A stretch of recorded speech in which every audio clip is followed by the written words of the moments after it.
Bismillahirrahmanirrahim. Assalamualaikum warahmatullahi wabarakatuh. Selamat pagi, siang, sore, atau malam kepada yang terhormat Bapak Dr. Joko Suharyanto SE, MMCPOD, selaku dosen perekonomian Indonesia. Perkenalkan, saya Wahyu Budi Wardana dari kelas MJ 418. Pada hari ini, saya akan membahas tentang hubungan antara utang negara dan pembangunan infrastruktur di Indonesia. Saya akan melihat apakah utang lebih banyak membawa resiko atau justru peluang bagi perekonomian nasional. Kita akan masuk ke dalam slide yang pertama.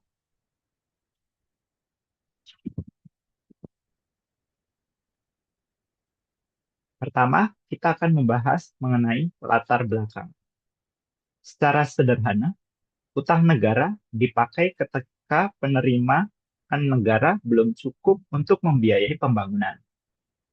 Salah satu penggunaan yang paling sering adalah untuk infrastruktur, karena infrastruktur bisa memperlancar distribusi barang, meningkatkan konektivitas, dan mendorong pertumbuhan ekonomi. Tetapi, utang tetap harus dikelola secara hati-hati, supaya tidak menjadi beban di masa yang akan datang.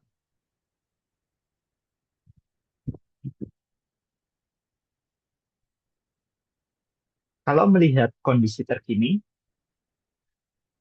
seperti yang telah diberitahukan oleh Bank Indonesia menaikkan BI rate menjadi 5,75% pada Juni 2026. Tujuannya untuk apa? Untuk menjaga stabilitas rupiah dan mengendalikan inflasi. Kenaikan suku bunga ini penting juga, karena bisa mempengaruhi biaya pembiayaan utang dan aktivitas ekonomi. Di sisi lain, ekonomi digital masih dapat tumbuh. Jadi, masih ada ruang bagi Indonesia untuk memperkuat daya saing ekonomi. Selanjutnya masuk ke data kemiskinan. Menurut BPS, pada Maret 2025, tingkat kemiskinan Indonesia berada di angka 8,47% atau sekitar 23,85 juta orang. Ini memang menunjukkan penurunan, tetapi masalah kemiskinan belum selesai.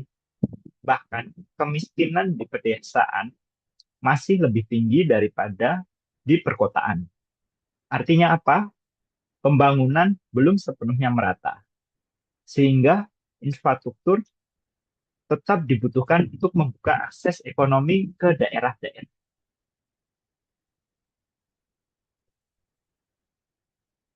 Dari sisi fiskal,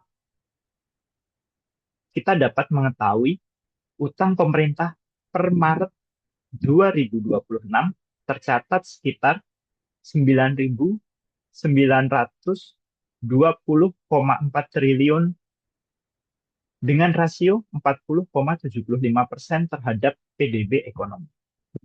Secara angka, ini masih di bawah batas kehati-hatian, yaitu sebesar 60%.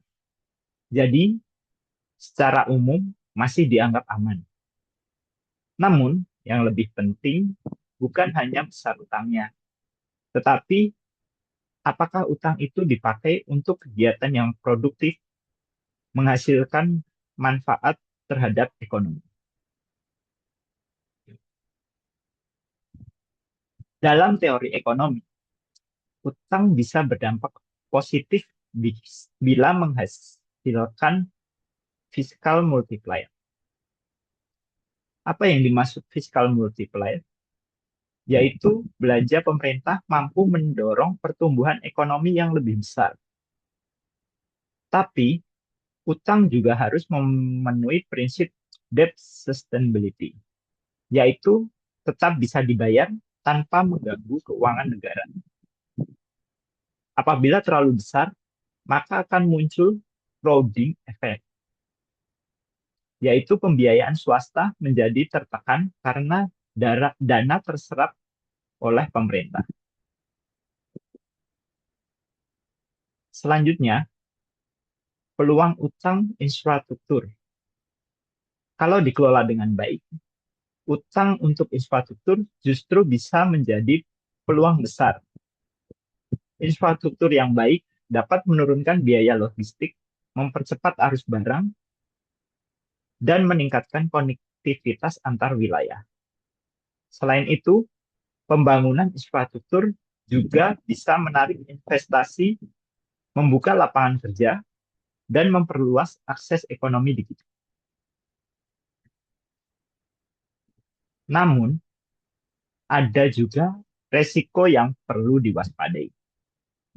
Saat suku bunga naik, beban bunga utang juga ikut meningkat. Selain itu, apabila proyek infrastruktur yang dibiayai utang ternyata tidak produktif, maka negara hanya menanggung beban tanpa manfaat yang sepadan. Dan resiko lain adalah ketimpangan pembangunan yang masih tinggi, terutama antara desa dan kota.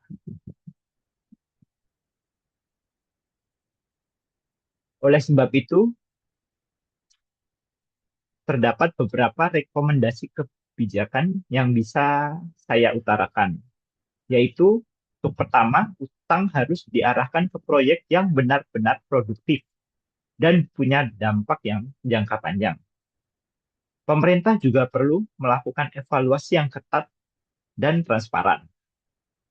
Selain itu, dapat juga digunakan skema pembiayaan seperti KPBU, yaitu kerjasama pemerintah dengan badan usaha untuk dapat diperkuat, agar tidak semua beban ada di APBN negara.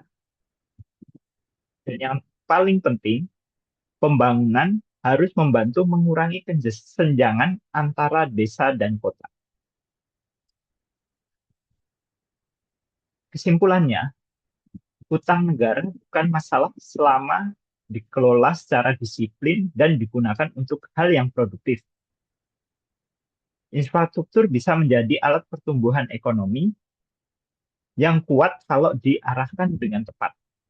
Jadi, kunci utamanya adalah menjaga keseimbangan antara stabilitas fiskal, pertumbuhan ekonomi, dan pemerataan pembangunan.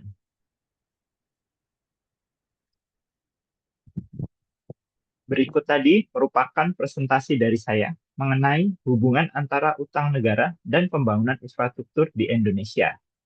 Semoga dari presentasi yang saya sampaikan dapat dipahami oleh Bapak dan juga menjadi pembelajaran bagi saya sendiri. Sekian presentasi dari saya. Mohon maaf apabila ada kekurangan. Wassalamualaikum warahmatullahi wabarakatuh.